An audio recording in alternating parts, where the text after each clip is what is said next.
Le Congrès des États-Unis passe sous majorité républicaine. Une bonne nouvelle pour l'industrie crypto?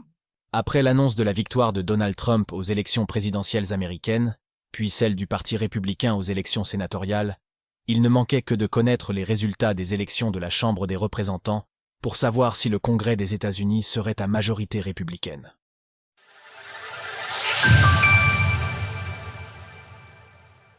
La Chambre des représentants et le Sénat sous majorité républicaine, vers une réglementation crypto claire?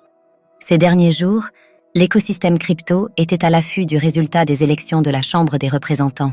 En effet, après que le candidat républicain Donald Trump ait été déclaré vainqueur des élections présidentielles américaines et que le Parti républicain ait obtenu la majorité au Sénat, l'industrie crypto attendait de savoir si la nouvelle administration pourrait composer avec un congrès entièrement acquis à la cause républicaine. Ce sera bien le cas. En s'octroyant ce mercredi son 218e siège au sein de la Chambre des représentants grâce à la victoire de Juan Ciscomani en Arizona, le Parti républicain s'est assuré d'obtenir une majorité de représentants au sein de la Chambre basse du Congrès des États-Unis. Il s'agit là d'une bonne nouvelle aux yeux de la communauté crypto. En effet, ces dernières années, le Congrès n'ayant pas de majorité claire, les négociations entre le Parti républicain et le Parti démocrate pour l'établissement d'un cadre législatif clair sur les crypto-monnaies n'ont jamais abouti. Avec les deux chambres sous égide républicaine, Donald Trump aura désormais toutes les cartes en main pour appliquer sa politique, du moins pour les 2 prochaines années, jusqu'à la tenue des prochaines élections de mi-mandat prévues pour 2026. Le nouveau président des États-Unis, qui sera investi le 20 janvier prochain, avait réalisé de nombreuses promesses visant à favoriser l'innovation et l'adoption de la blockchain et des crypto-monnaies.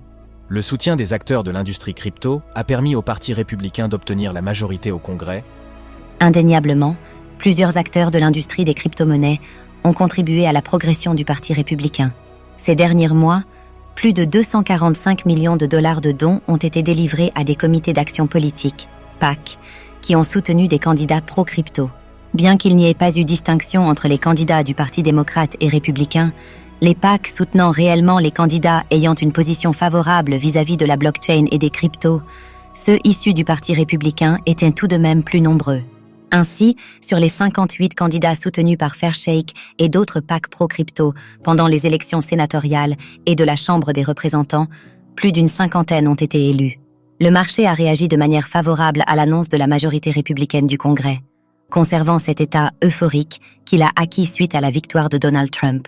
Le cours du Bitcoin, BTC, a continué de partir à la hausse, permettant à la crypto-monnaie d'atteindre un nouvel ATH à 93 477 $. Retrouvez toutes les actualités crypto sur le site cryptost.fr.